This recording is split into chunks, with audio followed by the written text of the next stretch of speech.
ภัยเงียบติยะฮืออายุสั้นลงถึง1 ปีจากทั้งปอดอุดกันมะเร็งหัวใจล้มเหลวและสมองเสื่อมวร่วมใจคนไทยหยุดเผาคืนลมหายใจสะอาดให้ลูกหลานกับโครงการจัดยะนโยบายการเปลี่ยนแปลงการใช้ประโยชน์ที่ดินเพื่อบริหารจัดการ PM 2.5 สนับสนุนโดยวช.สำนักงานการวิจัยแห่งชาติช่วยกันรักษาบ้านสวนให้นาบ่ฮือไฟป่ามันเข้าขบวนยาวแต่เราเข้ามาทั้งอำเภอ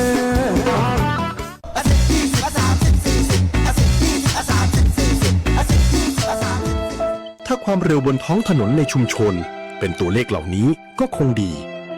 แต่ในความเป็นจริงยังมีผู้ขับขี่ใช้ความเร็วสูงและการขับรถเร็วเกินกฎหมายกำหนดยังเป็นสาเหตุหลักที่ทำให้เกิดอุบัติเหตุเดินทางถึงบ้านอย่างปลอดภัยขับขี่ด้วยความใส่ใจอย่าขับเร็วอย่าขับซิ่งขับขี่ปลอดภัยลดความเร็วลดอุบัติเหตุด้วยความปรารถนาดีจากกองทุนเพื่อความปลอดภัยในการใช้รถใช้ถนนและสำนักงานขนส่งจังหวัดแพร่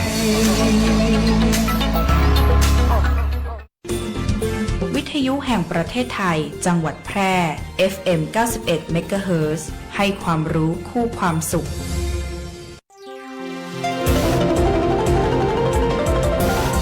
วิทยุแห่งประเทศไทยให้ความรู้คู่ความสุขท่านผู้ฟังกำลังให้เกียรติติดตามรับฟังสถานีวิทยุกระจายเสียงแห่งประเทศไทยจังหวัดแพร่ทำการส่งกระจายเสียงด้วยระบบ FM Stereo Multiplex ความถี่ 91 เมกะเฮิรตซ์จากนี้ไปรับฟังรายการรักสิ่งแวดล้อม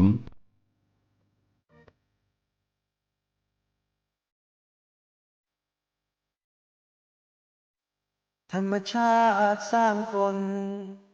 มีมาสองมือให้มากับคนเราทุกคน เอาไว้คอยประคองป้องกันไว้ดูแลให้โลกยังคงมีเราทุกคนได้อยู่อาศัยรวมกันมาอยู่กันแสนล้านคนลงมือคนละมือช่วยกันถ้าเรายังเห็นคุณค่าในเมื่อเราเป็นคนทั้งที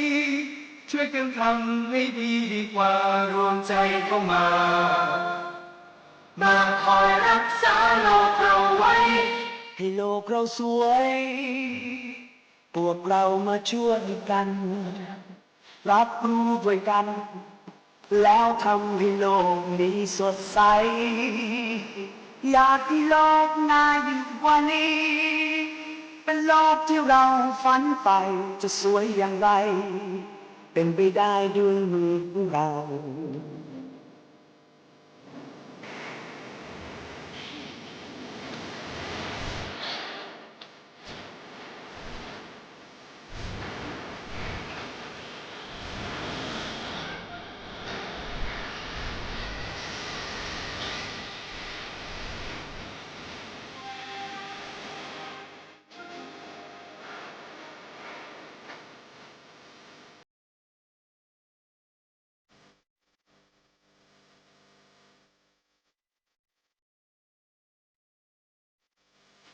อีกไม่ช้า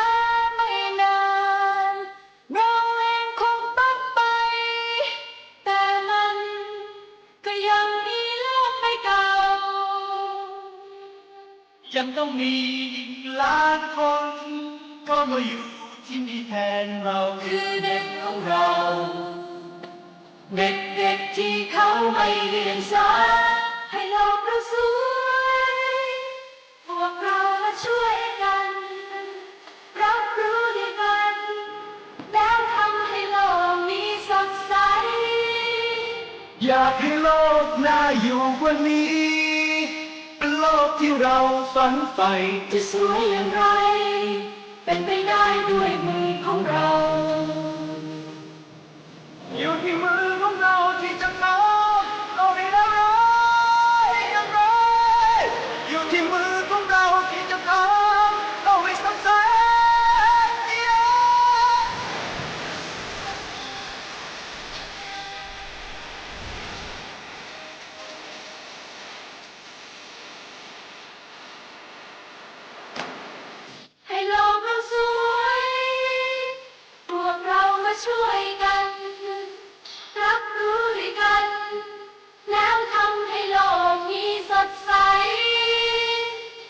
ให้โลกน่าอยู่ฟ้านี้ เป็นโลกที่เราฝันใฝ่จะสวยอย่างไร เป็นไปได้ด้วยมือของเรา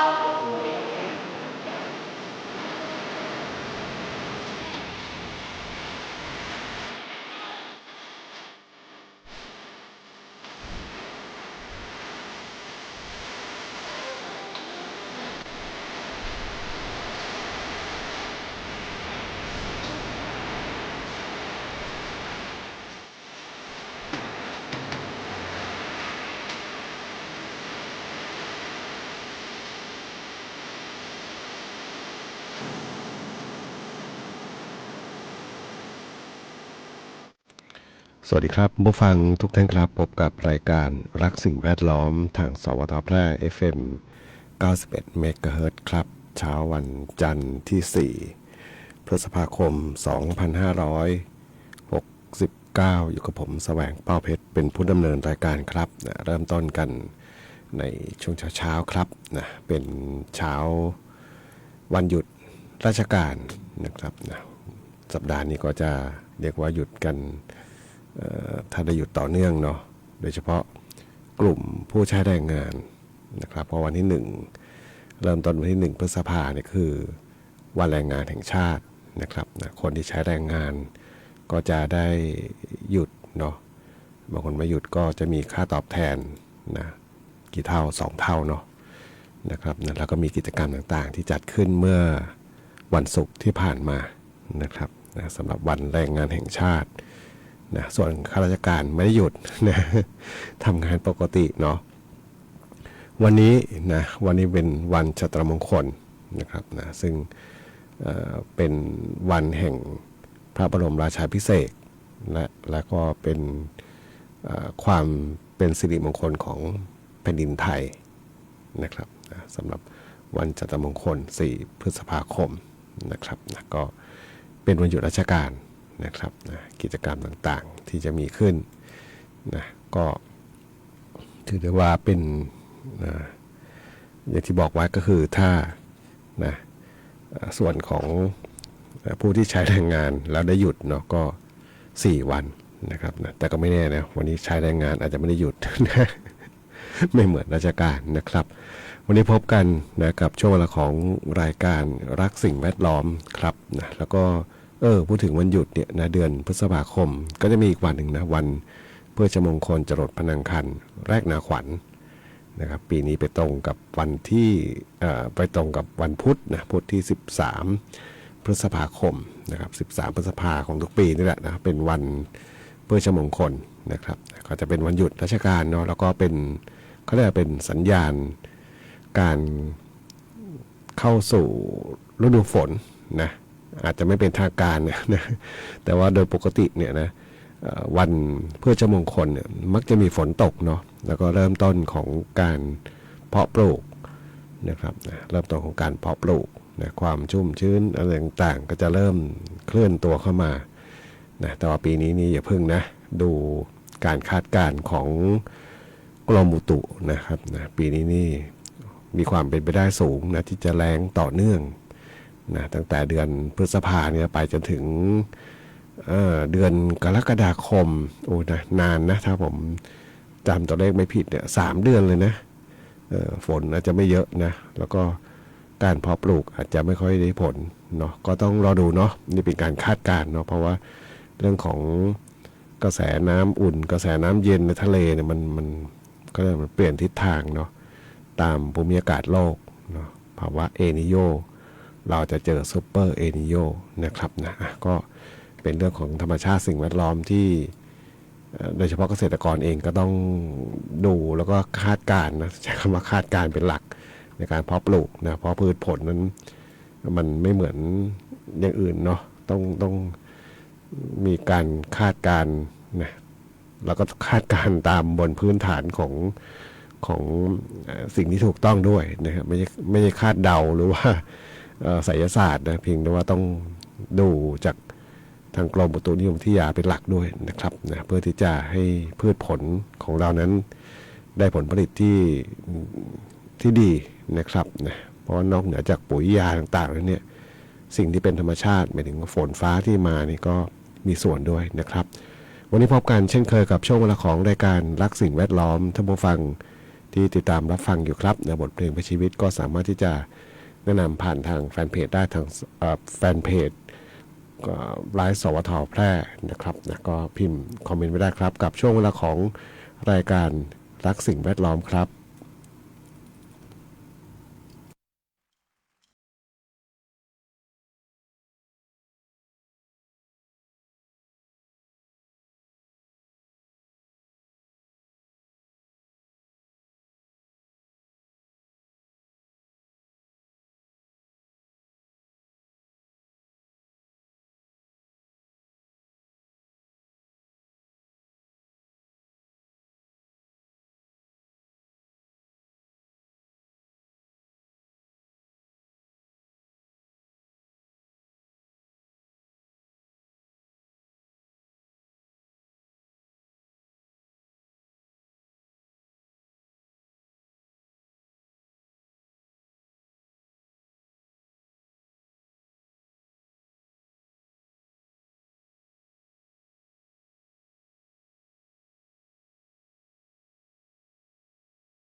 คุณกำลังฟังรายการ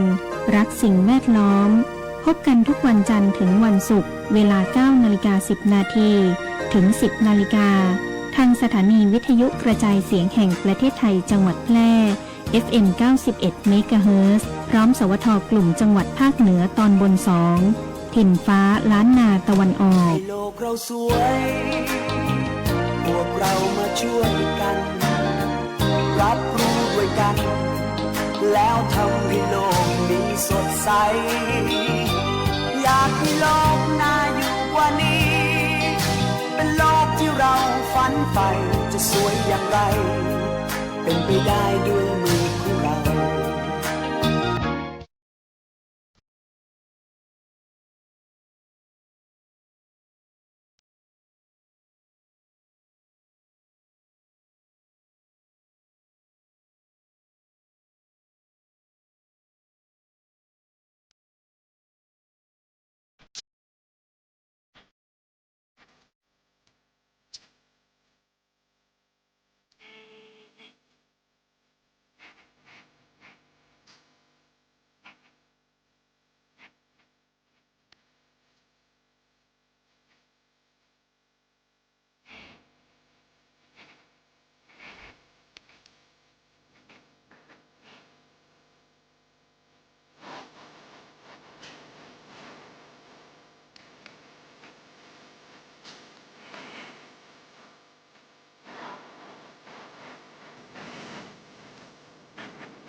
ได้รับฟังผ่านไปครับนะกับงานเพลงของคุณเทยรี่เมฆวัฒนาครับรักคุณตาฟ้า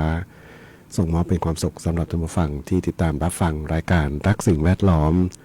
ทางสวทแพร่ FM 91 เมกะเฮิรตซ์ครับนะวันจันทร์แต่ว่าไม่ใช่วัน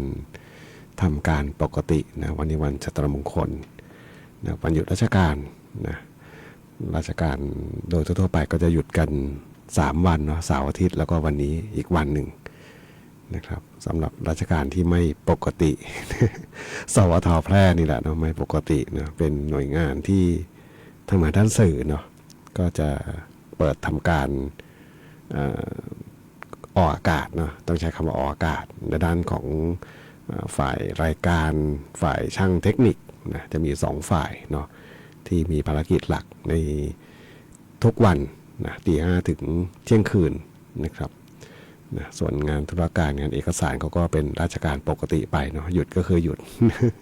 อันนี้ก็นะเป็นวันหยุดราชการนะครับนะมีความสุขกันหลายคนบอก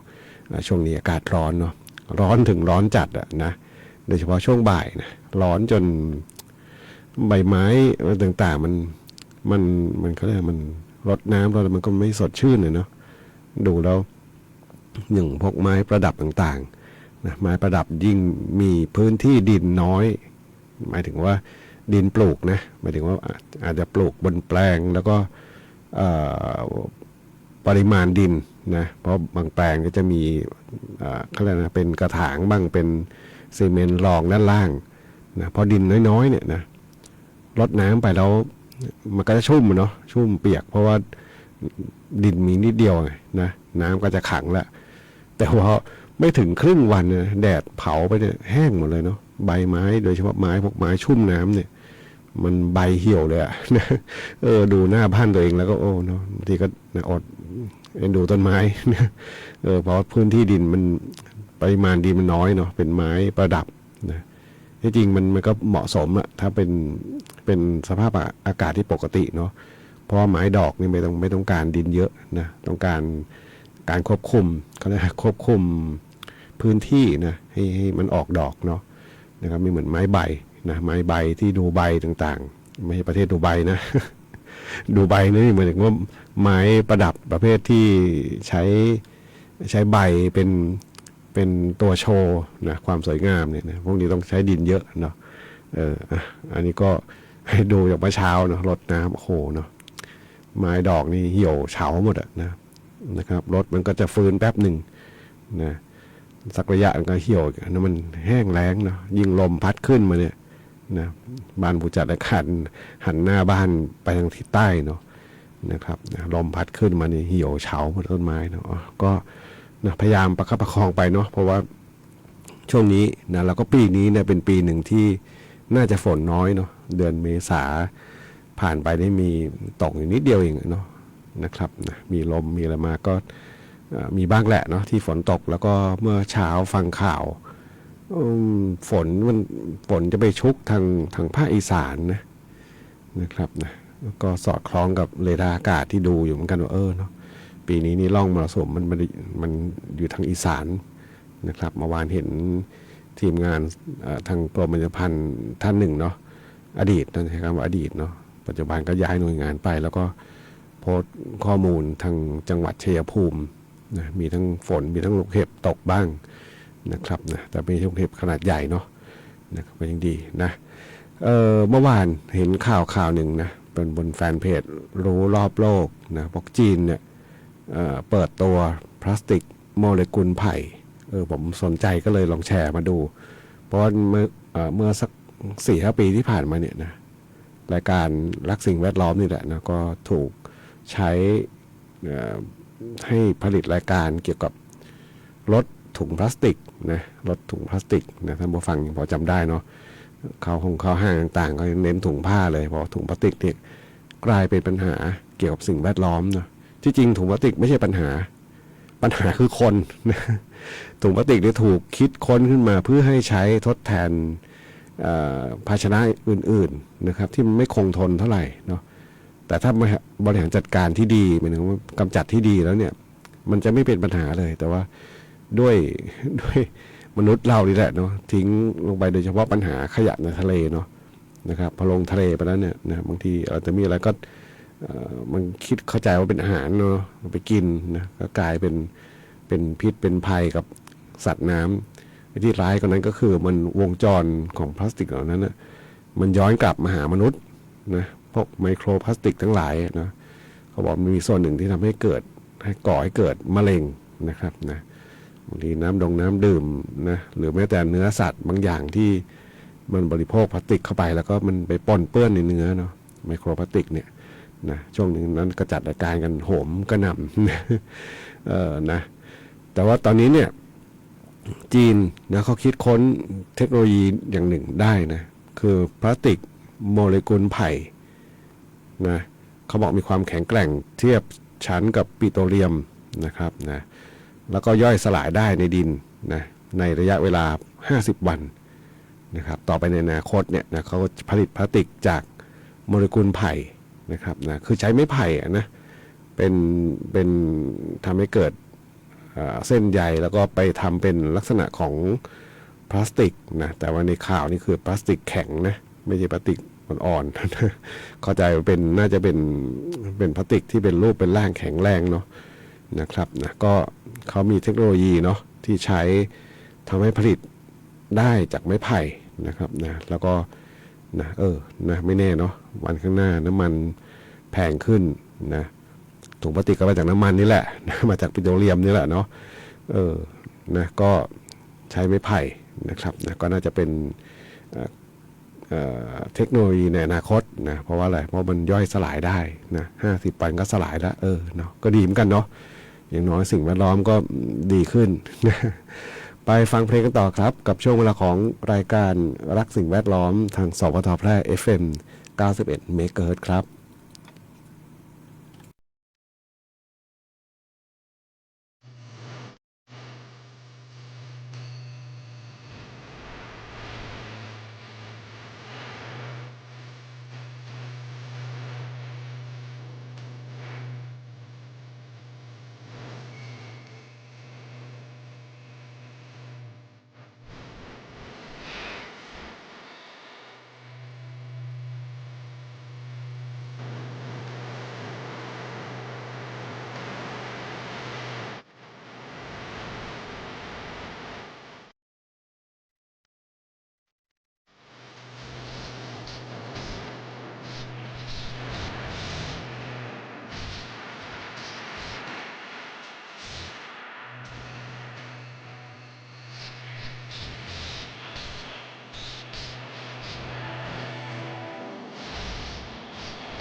สายด่วน1669อบจแพร่สายด่วน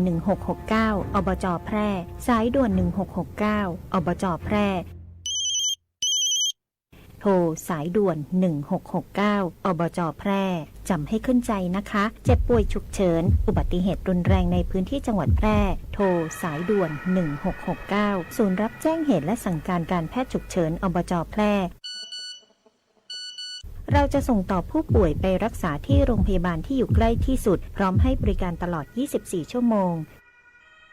ฟรีไม่มีค่าใช้จ่ายใช้ระบบดิจิทัลระบุตำแหน่งอย่างแม่นยำและวิดีโอคอลประเมินอาการแนะนำ CPR ช่วยเหลือชีวิตผู้ป่วยในทันทีโทรฟรีแต่อย่าโทรเล่นเพราะมีผู้ป่วยจำนวนมากที่รอคอยความช่วยเหลืออยู่สายด่วน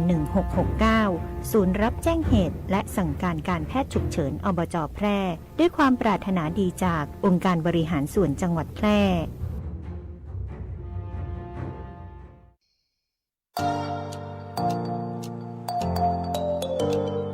ถ้าคุณกำลังถามตัวเองว่าเรียนอะไรดีที่จบแล้วมีงานทำจริงเรียนอะไรที่ต่อยอดชีวิตได้ไกลกว่าห้องเรียนหยุดคิดไว้ตรงนี้เพราะคำตอบอยู่ที่วิทยาลัยอาชีวศึกษาแพร่ที่นี่เราไม่ได้สอนแค่ให้รู้แต่สอนให้ทำเป็นทำจริงและทำได้ในโลกอาชีพเปิดรับสมัครนักศึกษาใหม่ปีการศึกษา 2569 สำหรับผู้จบม.3 ม.6 และปวช.3 ครบทุกสายที่ตลาดต้องการ ทั้งการบัญชี การตลาด การจัดการสำนักงานดิจิทัล การจัดการโลจิสติกส์และซัพพลายเส้นคหกรรมศาสตร์ อาหารและโภชนาการ แฟชั่นสิ่งทอ ดิจิทัลกราฟิก วิจิตรศิลป์ การโรงแรม การท่องเที่ยว เทคโนโลยีธุรกิจดิจิทัล และเทคโนโลยีสารสนเทศ เรียนได้ตั้งแต่ปวช ปวส จนถึงระดับปริญญาตรี ระบบปกติและทวิภาคี เรียนไป ทำงานไป มีรายได้ระหว่างเรียน ที่สำคัญเรามีสถานประกอบการชั้นนำรองรับการฝึกจริง และมีทุนการศึกษาอีกมากมาย รอคุณอยู่ อยากมีอาชีพ อยากมีอนาคตที่จับต้องได้ เริ่มต้นวันนี้ที่วิทยาลัยอาชีวศึกษาแพร่ เตรียมชีวิตจริงให้พร้อมสู่โลกอาชีพ เรียนจริง ทำได้จริง มีงานรองรับ เพราะความสำเร็จที่ยิ่งใหญ่ เกิดขึ้นได้ที่วิทยาลัยอาชีวศึกษาแพร่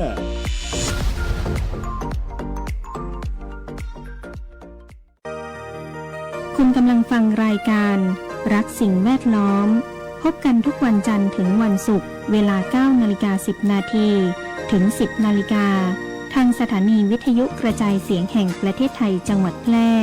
FM 91 เมกะเฮิรตซ์พร้อมสวทกลุ่มจังหวัดภาคเหนือตอนบน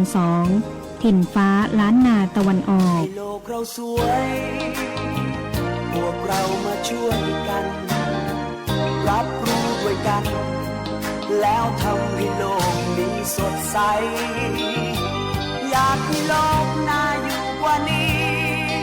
เป็นโลกที่เราฝันใฝ่จะสวยอย่างไรเป็นไปได้ด้วยมือของเรา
9:52 นาทีครับกับช่วงเวลาของรายการรักสิ่งแวดล้อมทางสพทแพร่ FM